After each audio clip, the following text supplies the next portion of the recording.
Boeing 767 cruises high above the Atlantic Ocean on its way to Egypt. 217 people are on board.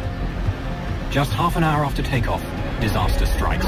The pilot and co-pilot struggle desperately for control of their aircraft. The lives of all on board will depend on these two pilots and what they do about this dive towards the ocean.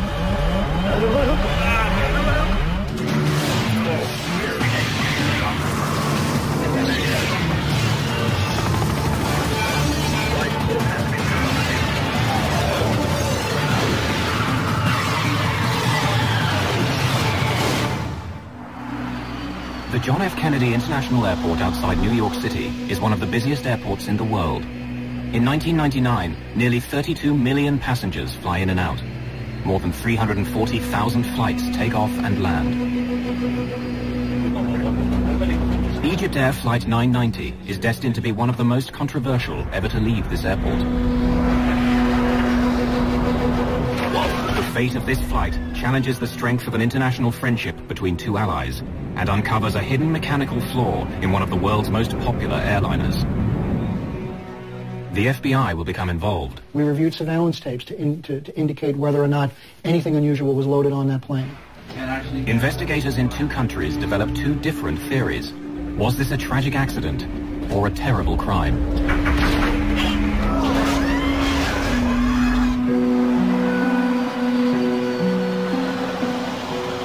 Just after 1 a.m. on October the 31st, 1999, the 217 people on board Egypt Air Flight 990 are waiting for takeoff. The flight's command captain is Captain Ahmed Al-Habashi. He's been with Egypt Air for 36 years. The command first officer is 36-year-old Adel Anwar. He switched duty with another co-pilot so he could return home in time for his wedding. Don't be a merry man. Thank you very much. The airline's chief pilot for the Boeing 767, Captain Hatem Rushdie, joins them in the cockpit. At 20 past 1 in the morning, First Officer Adel Anwar is going through his takeoff clearance with air traffic control. You fly the gateway climb. Climbing to 5,000. Following gateway, clear for takeoff, runway 22 right, Egypt Air 990 heavy. Cabin crew advised. In the name of God, the merciful, the compassionate. Cabin crew, takeoff position. After an everyday blessing, the co-pilot assists the takeoff. For safety, both pilots push the throttles. On a flight of 10 hours, it's standard practice at Egypt Air to provide a relief crew to share the flying duties. The command crew takes off and lands. The relief crew flies the middle portion. Tonight, Captain Raouf Nur el-Din and First Officer Gamil el-Batouti are the relief crew. They will take over after the first 3 or 4 hours and fly the plane until shortly before Cairo. V1, rotate. Positive rate of climb, both sides. 1,000. Egypt Air 990 heavy. Contact. Departure now. 125.7. 1257. Bye. A large number of passengers are senior citizens from the United States, looking forward to touring the wonders of ancient Egypt. My dad and Ginny were married in 1998 on October 23rd. And to celebrate their first anniversary, they decided to take a trip to Egypt. Anita Child's parents are retired and on their way to Egypt as well. They always had great time on these tours. They traveled frequently, and so it was a pleasure trip they were looking forward to. Seeing the Holy Land especially. Maureen Sacratini and her brother John Simmermeyer enjoyed the fact that their parents loved to travel. They had been particularly fond of a program known as Elder Hostel, and this particular vacation trip to visit the pyramids and the other historical sites in Egypt was an Elder Hostel trip. There are 14 of Egypt Air's experienced crew operating the flight. There are also 33 Egyptian military officers and pilots on board, returning after training with the American Armed Forces. Gamil el-Batouti used to be an Egyptian Air Force flight instructor. He's now one of the oldest first officers at Egypt Air. He's so much older than the other co-pilots that out of respect they call him Captain. But some at Egypt Air think that Captain el-Batouti has been coasting too long on the favors of old friends. Just over 20 minutes after takeoff, el-Batouti is about to leave his seat. Former National Transportation Safety Board investigator Greg Phillips became an expert on the events of this flight. The relief first officer, who would have been expected to come to the cockpit, somewhere during the later part of the flight, halfway or wherever he was comfortable, wherever the normal change would have been, came into the cockpit about 20 minutes after takeoff. Hello, Jimmy. How are you? How are you, sir? What's news? I slept, I swear. Just wait. Let me tell you something. I'm not going to sleep at all. I might come sit for 2 hours But and then... I slept. I slept. You mean you're not going to get up? You will get up. Go and take some rest and come back. You should have told me this. You should have told me this, Captain Gamal. You should have said, Adele... Did I even see you? I will work first. Just leave me a message. The younger first officer seems surprised that El Battuti wants to replace him so early in the flight. I'm not sleeping. So you take your time sleeping, and when you wake up, whenever you wake up, you come back, Captain, okay? I'll come either way. Captain. Come and work the last few hours and that's all? It's not like that. That's not the point. Look, if you want to sit here, there's no problem. I'll come back to you. I'll go get something to eat and come back, all right? Fine. Look here. Why don't they bring your dinner to you here, and then I'll go sleep, okay? That's good. Okay, with your permission, Captain. And with that, El Battuti leaves to get his meal. Do you see how he does whatever he pleases? Do you know where that is? Captain El Habashi senses his first officer's resentment and tries to smooth over the situation. Are you a youngster? Anwar wonders if El Battuti wants to take over because he may not want to work with Relief Captain Noor el-Din. Doesn't he want to work with Rauf, or what? It's possible, God knows. But look, you shouldn't get upset, right? By this prophet, he's just talking nonsense. That's it. Everything's under control. Okay, Chief. Thanks again. First Officer Anwar concedes and is ready to hand over to El Battuti.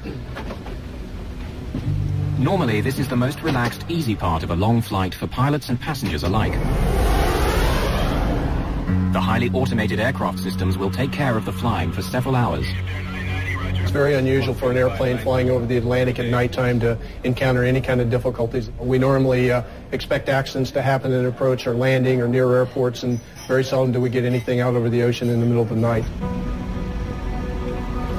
Excuse me, Jimmy, while I take a quick trip to the toilet. Go ahead, please. Before it gets crowded, while they're still eating, I'll be back to you. Before the captain returns, disaster will strike Egypt Air Flight 990. The fate of everyone on board will be in the hands of the co-pilot, the man who shouldn't be here in the first place.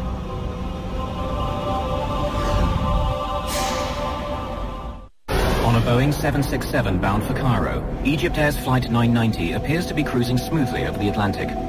The Relief First Officer Gamil El Battuti is alone in the cockpit, while the captain has gone to the washroom. But then the plane dips, plunging down. The nose pitches down, creating zero-G, weightlessness, throughout the aircraft. This airplane basically started at 1G, which is what we expect for level cruise flight. As you push the nose down, as if you would be cresting the top of a hill in a car at a high speed that drops away, you'd feel the airplane fall away from you, and you would start to feel a little light in the seat, and as the dive progressed, you would feel a little bit lighter yet. Whatever the first officer is intending, he says nothing except this phrase again and again. Again! Captain El Habashi fights the disorientation of zero gravity, desperately trying to return to the cockpit. An American journalist living in France studied this flight extensively. 16 seconds after the dive began, when the airplane had gone into zero G and into negative G and was at an extreme angle, the captain somehow made his way back into the cockpit. How he did that physically, I will never know. Warning signals indicate the dive is exceeding the maximum speed allowed for the plane, taking them to 99% of the speed of sound. This far past the plane's design limits, the stresses on the airframe are pulling it apart. What's happening? Captain El Habashi pulls back hard on his control column.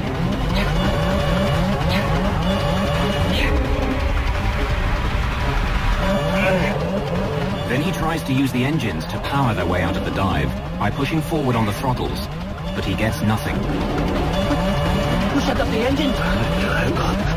Desperate, the captain deploys the speed brakes, panels standing up from the wings, in an effort to slow the dive.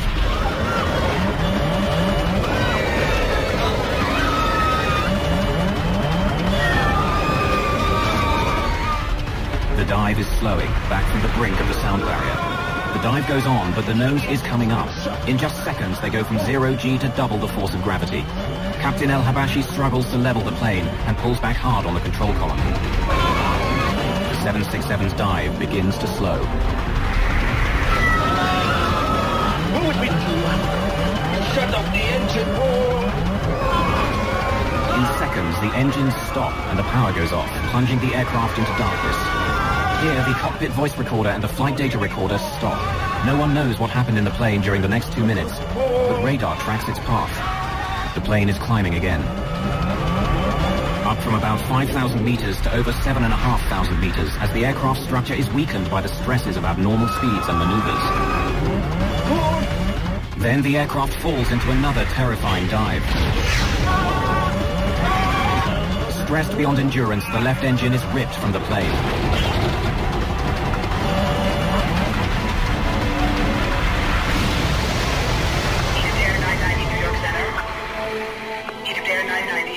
At 1:52 a.m., Flight 990 disappears from radar screens, crashing into the surface of the Atlantic Ocean, some 100 kilometers off the American coast. Coast Guard search and rescue get a call at 2:15 a.m. A plane has disappeared, and Coast Guard vessels are called to the scene. The U.S. merchant marine training vessel King's Pointer is first to arrive. Just as the day was dawning, we noticed oil in the water. And that was the first indication, so we turned the ship around back into the oil, and about as soon as we turned around, we started seeing debris rise up to the surface. In Heliopolis, a Cairo suburb, Captain El-Habashi's daughter can only guess what her father went through.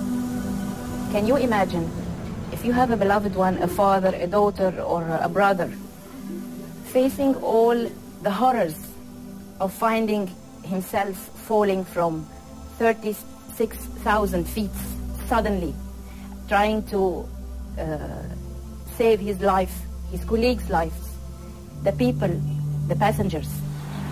In a home in Maryland, a sleepy Sunday morning takes a tragic turn. I had woken up for some reason at 5:30 in the morning, and we were flipping on the TV to check the weather, and we were deciding what mass we were going to be going to. It was Sunday. And immediately on CNN, they had Flight 990 missing, and I was in total shock. I ran down to my refrigerator where I had my parents' itinerary, and I ripped it off and just started sobbing uncontrollably. I was screaming. I didn't know what to do. We located a significant debris field, and that we have concentrated our search efforts since then on about a 36 square mile of area, about 50 miles south of Nantucket. At the end of October, the waters of the North Atlantic are so cold that normal life expectancy is about 5 to 6 hours. In Cairo, Relief Captain Raouf Nur el-Din's daughter May clung to hope for her father.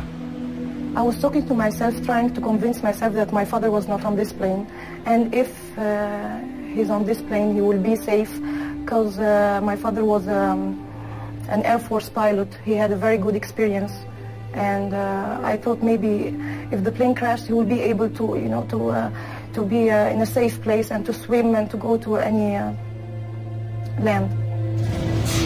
At the crash site, all that's left is pieces. Within hours, authorities know there's little hope for survivors.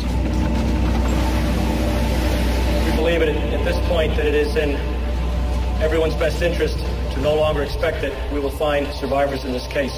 Dean King's in Vegas to con the boss out of her casino. October 1999, Egypt Air Flight 990 crashes into the Atlantic Ocean, killing all 217 people on board. Egyptian President Hosni Mubarak reaches out to a stricken nation. This is the worst air crash in Egypt's history. Really, I was shocked. It's a big tragedy for us. And I give my condolences to all the passengers, to the families of the crews who have been lost in this tragedy. And I've contact with President Clinton and other agencies. And he's giving good support for trying to find, investigate, see what was the reason. The American president would answer his ally with a commitment. And I spoke earlier with President Mubarak of Egypt today to express my condolences and assure him that we would be working together closely until this matter is resolved. We do not know what caused this tragedy. In northern Indiana, music historian Jim Brokaw learned what happened to his father and stepmother.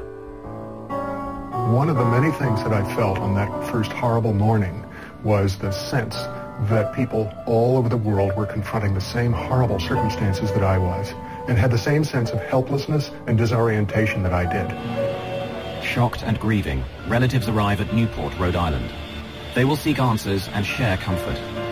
There were 100 Americans, 89 Egyptians, 21 Canadians, and 7 victims of other nationalities on board.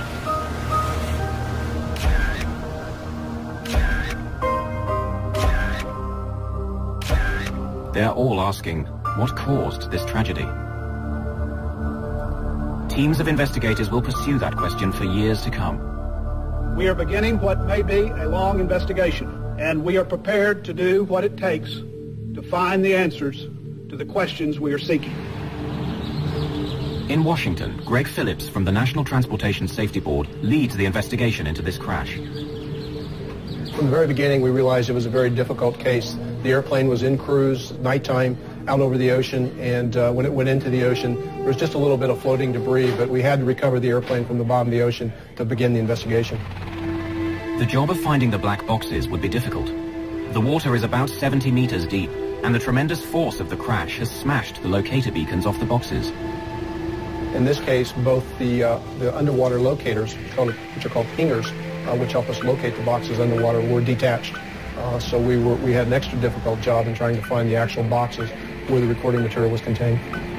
9 days after the crash, the U.S. Navy's unmanned submarine Deep Drone recovers the first of the 2 black boxes, the flight data recorder, which stores information about what the aircraft and its systems were doing. 4 days later, the second black box, the cockpit voice recorder, lands on the deck and is carefully transported to the NTSB laboratories. The cockpit voice recorder captures all sounds in the cockpit for the last 30 minutes of the flight.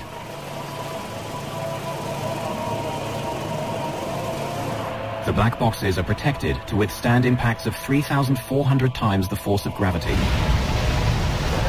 The recovery of the cockpit voice recorder provided a gripping and bewildering picture of the last minutes of a disaster. Here, investigators hope, is the key to unlock the mystery of Flight 990. Translating the Arabic spoken in the cockpit is a top priority at NTSB headquarters. The cockpit voice recorder was good quality. It was easily usable and translatable by the investigation team. The cockpit voice recorder is always just a piece of the investigation that fits many other pieces of the puzzle. It goes along with flight data, recorded data, examination of the wreckage, and all the other aspects of the investigation. On major investigations like the crash of Egypt Air 990, the NTSB works routinely with the FBI. The physical evidence has to be managed in case it's needed in court. Former FBI Assistant Director Lou Shilero is a veteran investigator and no stranger to air crashes. By the time Egypt Air occurred, we were fairly adept at looking at airline disasters, particularly with the view of developing whether or not a terrorist incident or criminal act had occurred. The FBI checked for evidence of bombs, terrorists, or terrorist targets on the flight. Trying to determine luggage against the passenger list and whether or not there was anything unusual in the manifest, whether or not the people that loaded the plane could recall anything that would have caused them concern. We reviewed surveillance tapes to indicate whether or not anything unusual was loaded on that plane. We had no evidence at all of any explosive device on board Egypt Air that night. At the NTSB, American investigators found no fault in the aircraft from studying the flight data recorder. But Egypt's members of the investigation team insisted that not all the evidence was in. Much of the wreckage was still in storage on Rhode Island. They hope the cause of the crash can be found here. Egypt's representatives search for any possible mechanical cause for the crash. While they search, other theories are pursued. A study into the causes of airline crashes published in January 2001 points to pilot error as the cause of 1/3 of these accidents. It also finds a strong connection between bad weather and pilot error. But the crash of Egypt Air 990 occurred in clear weather with veteran pilots. What happened in the cockpit would divide the investigation and fuel an international controversy. In 1999, Egypt Air Flight 990 crashes into the Atlantic Ocean, killing all 217 people on board. The investigation develops in 2 directions: fault in the airplane and pilot action. Rumors swirl about what or who may have caused this terrible crash. One of the key questions: why was the relief first officer in the cockpit hours earlier than expected? He was supposed to replace Adel Anwar much later in the flight. But in Cairo, Adel Anwar's older brother Tarek has no problem with Adel being replaced in the cockpit. Suppose I am with one of my friends and we are traveling in a car and he asks me if he can drive instead of me. Is this going to be a problem? For example, if Adil didn't get enough sleep and Captain Jamil told him, let me fly the plane instead of you and you go rest, there is no problem with that. When the actions in the cockpit are put together with the voices recorded, a timeline emerges that indicates a series of initially bewildering decisions. I'll be back to you. The timeline reveals that after Captain El-Habashi leaves the cockpit, there's a series of sounds whose meaning can only be guessed at. Control it. And then the relief first officer disconnects the autopilot. I rely on God. Released from the autopilot's control, the plane starts to descend, rolling to the left. Egypt's experts described El Batuti's decision to shut off the autopilot as a possible reaction to an unusual movement of the aircraft, prompting him to take manual control. However, the leader of the NTSB investigation disagrees. We found no reason for the autopilot to be disconnected by a fault or failure in the airplane. Normally, all aircraft movements are meant to keep passengers comfortable, as though they were on the ground. After switching off the autopilot, El Batuti pushes his control column forward, lowering the elevator panels. So the flight data recorder indicates to the NTSB. Then he pulls the throttles back, reducing engine power. This causes the plane to dive. Egypt's investigators say El Batuti was not trying to crash the plane, and there may have been an elevator failure which he could not overcome. Strangely, there is no discussion of a problem on the cockpit tape. When the captain made his way back to the cockpit, he asked the first officer what was going on, and never received a response. As former Director of Aviation Safety, Bernard Loeb oversaw all air crash investigations at the NTSB. It is well understood that in a cockpit, a jet transport cockpit of virtually any airline in the world, when a captain comes in and asks a question, the first officer will respond. When the captain asked his questions, Batuti did not respond. Fighting the dive, pulling his column back all the way, the captain cannot gain complete control of the elevator, so he tries the throttles to power out of the dive. He was unaware that seconds earlier the first officer had shut off the fuel to the engines. Egypt's experts say that El Batuti may have been acting out of caution. The flight data show that a low oil pressure warning appeared. That can mean the engines have flamed out. The captain may have then ordered the fuel to the engines shut off as part of the procedure for restarting the engines. Shut the engines! It's shut! The NTSB consider this possible scenario as well. The engines shut off on a two-engine airplane at night over the water. We couldn't understand any reason why any emergency could cause you to shut all the power off available to the airplane when you're heading away from the nearest airport. Foremost among the Egyptian investigators' scenarios was a tragic elevator failure. In Washington, at the National Transportation Safety Board, analysis of the flight data recorder indicates that Captain El-Habashi was pulling back on his column to make the plane climb, while First Officer El Batuti appears to be pushing forward on his column, making the plane go down.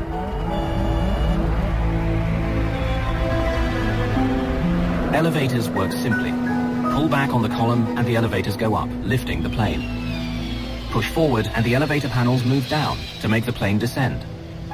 They work together, but in this case they're going in opposite directions.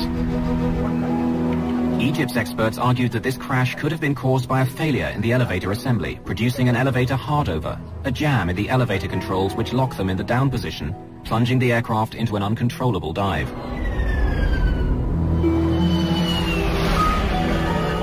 They stated that First Officer El Batuti was working to regain control of the elevators, and added that he and Captain El-Habashi were working together.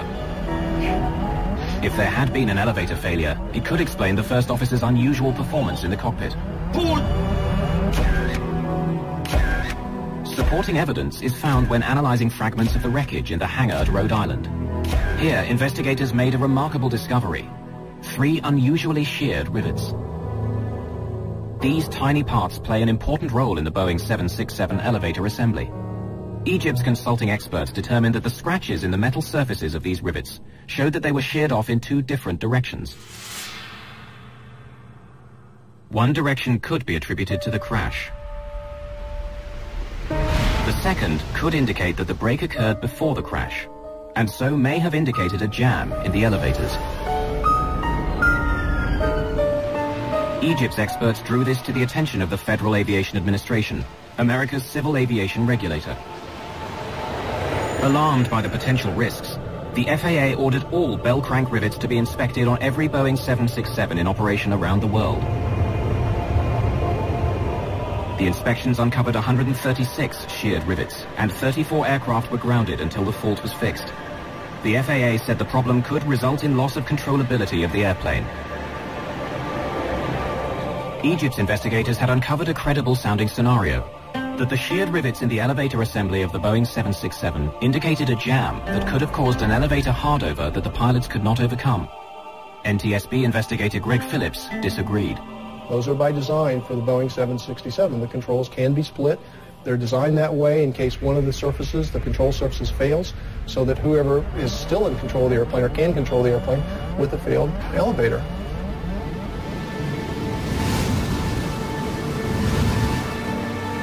Before he became an investigative writer, William Langewiescher was a commercial airline pilot. Flight 990's maneuvers are programmed into a flight simulator in order for Langewiescher to test a pilot's reactions. To see an airplane going so wildly into a dive, to see the altimeters unwinding at that speed, to hear the horns and warning signals going off, is frightening. Whatever the cause of the dive, Langewiescher tries a variety of responses to recover from it. Finally, they asked me to wait at the extreme 15 seconds. To sit in a 767 or any airplane going out of control and do nothing for 15 seconds. 15 seconds is a long time. It's inconceivable. But I did it. And even at 15 seconds, even waiting 15 seconds, I was able, through no particular skill, really reacting as almost as any student pilot would, to recover the airplane, recover from the dive, before the airplane exceeded its limits. No Boeing 767 has suffered from an elevator hardover and dive before or since the crash. The aviation experts hired by Egypt developed a wide range of scenarios, citing a fault in the elevator assembly as a possible cause of the crash. Based on the data, the information we have from the testing that was done as a group effort, with all the best thinking everybody had at the time, we could not make this airplane do what it did with any of the failure scenarios that were presented to us. While mechanical failure scenarios were exhausted and terrorism was excluded, the FBI continued to dig into the life of First Officer Gamil El-Batouti. Less than 3 weeks after the disaster, news media report that in the final moments before the crash, El-Batouti said, "I have made my decision. I put my faith in God," causing many to believe he might be an Islamic militant bent on destruction. But the translation was incorrect.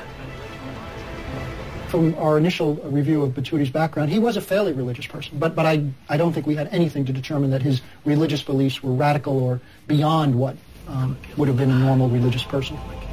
What had Batouti said? And what does it mean?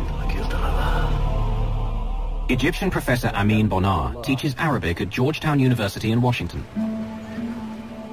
Tawakkaltu means I depend, I rely, I trust. And Allah is on, and Allah is God.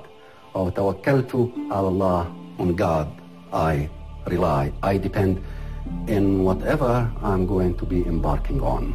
People use it when they start a trip. When they start driving, going back home, you say tawakkaltu Allah. When you have an exam, you begin by saying tawakkaltu Allah. It's a very positive phrase.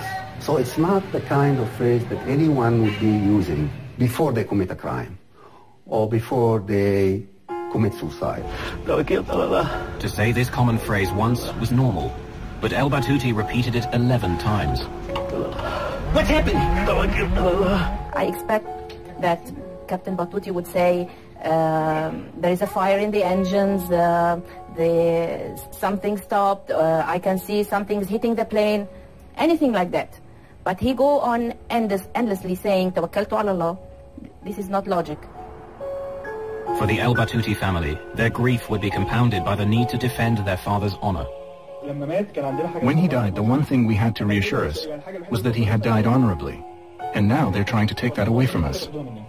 There is a lot of mechanical failures. Why you have only to say that it's a deliberate act, no mechanical, no weather, no mechanical, no weather. So why? Because he's an Egyptian pilot.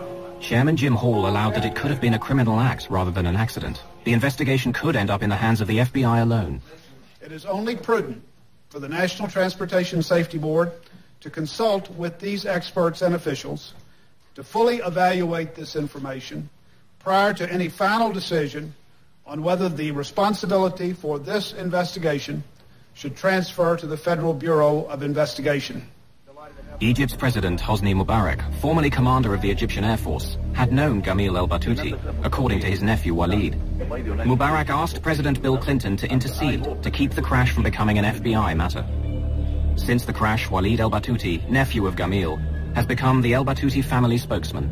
You have to understand that the highest ranking in this country, which is the Egyptian president, was an Air Force pilot. And he was asked, and he says, according to my experience, it's in the tail unit. Something happened there. It's not suicide. It could be either a mechanical failure, a manufacturing failure, something. In America, the FBI focuses on Gamil el-Batouti and the question of motive. The FBI would learn about the man in control of Egypt Air 990, interviewing colleagues and friends, discovering a dark side to Gamil el-Batouti. Investigating the cause of the crash of Egypt Air 990, the spotlight falls on the character and history of Relief First Officer Gamil el-Batouti. He was 59 years old, approaching 60, had never risen above the rank of first officer. That may have caused him some animosity towards Egypt Air. Had some personal issues in his own life, in terms of financial, some issues in terms of his family members being sick, needing medical attention. They've used the daughter in the accusation, as they said she was sick, and that's why maybe he committed suicide. Before we go to this, I will give you the reason. First, the doctors have already, on that particular flight, have already told them that your daughter is going positive with the medication and everything is going fine, and he was extremely happy. He was so excited to come back. Gamil el-Batouti was bringing her medical records back that night, among other things. Okay, he bought tires for his son, and an argument went on the phone between him and his son. My father called me to come to the airport because he could not carry all 4 tires himself. He says, listen, I carry your tires all the way from the States. You don't want to come and carry it from the airport? It's a very natural thing. A man is going to commit suicide. Why would he do this? In New York, the FBI continued their investigation at the Hotel Pennsylvania, where Egypt Air had a block booking of about 50 rooms for their crews. The investigation that the FBI was able to do as far as Batouti's background probably spanned a period of about a year or so, at least from the records that we were able to obtain and from the interviews we did at the various places that he stayed. So he did have, I think, a propensity to engage in behavior with some of the hotel people in terms of sexual misconduct. Hey, pretty lady, where did you get to? Which, you know, at the time really appeared to be totally out of the realm of what was normal for a person of that status to do. A husband and father of 5, Gamil el-Batouti was notorious for leering at and bothering female guests and hotel staff. The FBI learned that 2 years before the crash, 2 young women reported that he called them on their hotel room phone, telling them to look out the window across the courtyard. You have a good time, too. When they did, they saw el-Batouti exposing himself and reported the incident to hotel security. His provocative behavior would continue. A hotel maid told the FBI that the night before the crash of Egypt Air 990, el-Batouti had sexually harassed her again. No, I want to talk to you, because look, I give you $100 if you just come to my room. I'm not here for that. Oh, sure. I'm here to work. Just leave me alone. Don't be like that. When the maid reported the approach, another addition was made to the hotel's record of sexual harassment of guests and staff by el-Batouti. The allegation of the hotel, as far as they said, it happened way before, not 1 day before the flight. Not 1 day before the flight, as has been mentioned. The hotel maid told the FBI the incident took place on October the 29th, 1999, the day before the flight. 3 months after the FBI began investigating el-Batouti, an Egypt Air flight landed in London. The plane's captain requested political asylum in the United Kingdom. He claimed to have information about the cause of the crash of Egypt Air 990, and he feared reprisals in Egypt. Captain Hamdi Taha was a colleague of Gamil el-Batouti, and he was walking away from his wife, his family, and his country. The FBI sent a special agent, and along with a British security officer, he interviewed Captain Taha. Were you aware of el-Batouti displaying Sexually inappropriate behavior. Yes. This is very important. I heard it from pilots who I trust. Battuti got into trouble for sexual misbehavior in New York with maids and following women and so on. The airline tolerated this for a while, and they told him several times, maybe you can get away with this normally, but this is America. You represent our country. You cannot do these things. Captain Tahar's information was second-hand, but his description of El Battuti meeting with the airline's chief pilot was intriguing. Khatem Rushdie went to see Battuti the night they took Flight 990. They had a meeting in the hotel. He told him that what he had done could not be covered up, and something had to be done. The flight back to Cairo from New York would be his last flight. Camille, we go back many years together. But this will be your last flight to the United States. He would not be flying to America anymore. Battuti had just had these big privileges taken away from him, and he was humiliated. So, I think that what happened was this. He must have said to himself, if this is going to be my last flight, it will be Khatem Rushdie's last flight also. Certainly within various corporations where people bring weapons into the office and attempt to take revenge against people that they feel have aggrieved them. Perhaps Battuti felt that Egypt Air had been the cause of some of his issues, and unfortunately in this case it was the kind of office that was flying at 33,000 feet. The FBI provides Tahar's interviews to the NTSB. Egyptian officials asked for another Egypt Air pilot to be interviewed. Mohammed Badrawi had known El Battuti for 40 years. Interviewed at the NTSB, he described discussing with Captain Rushdie what to do about El Battuti's behavior. Do you know if Khatem Rushdie was aware of the situation with Battuti? Well, of course he knew. But he pretended not to know, I think, because Khatem Rushdie is the chief pilot. Badrawi confirms that Khatem Rushdie is upset about El Battuti's harassment of women at the hotel. So Badrawi takes Rushdie's concerns to his old friend. And if he didn't listen to you, what did you tell him was going to happen? Nothing much, really. You see, he was on his way out. We don't normally touch people when they're approaching 60. I know. I'm not saying that you are doing something wrong. They are saying that you're doing something wrong. I know you are my friend. We have a little patience, and they're out. Badrawi would ask Rushdie to be patient with his old friend, considering that El Battuti only had 3 months to go before retirement. We have been in the Air Force for 40 years. All he needs is a few more months. Badrawi's interview confirmed that Rushdie did believe El Battuti's behavior had to be dealt with, and he denied Tahar's claim of a meeting between the two on the night of the crash. But Captain Tahar was not done. He had another compelling story to add. London, an Egyptian pilot has requested political asylum and is offering an insider's view of the most controversial tragedy in the history of Egypt Air. Captain Tahar revealed to the FBI how Egypt Air briefed its pilots about the crash. When they had done the transcripts of the cockpit voice recorder, the Egypt Air Chief of Operations called all flight crew to a special meeting in Cairo and told us the facts. Just the facts. No commentary. No explanation of any technical problem. He did not say anything, but all we pilots realized that this was not an accident. And then he told us not to talk to anyone about it. Don't talk to your family. Don't talk on the phone. Don't talk to each other, he told us. All of us realized that Battuti had done this on purpose. For the American families involved, this was a case of 216 murders and 1 suicide. In Egypt, big, close, extended families combine with a strong religious faith to deny that Egyptians commit suicide.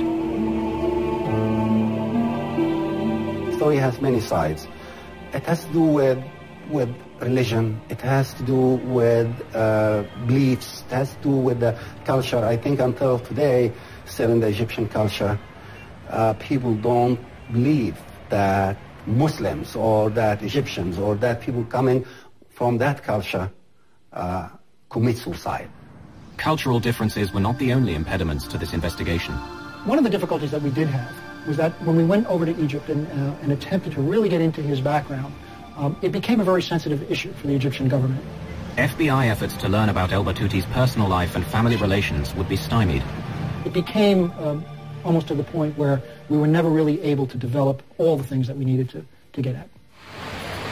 Finally, on March the 21st, 2002, after a nearly $10 million investigation over 2 years and 5 months, the NTSB publishes its report and determines that the probable cause of the Egypt Air Flight 990 accident is the airplane's departure from normal cruise flight and subsequent impact with the Atlantic Ocean as a result of the Relief First Officer's flight control inputs. The Egyptian Civil Aviation Authority responded angrily, and their response read in part, "It is obvious that the NTSB has not done the type of professional accident investigation expected by the Egyptian government." The NTSB's former Director of Aviation Safety takes exception to the Egyptian view.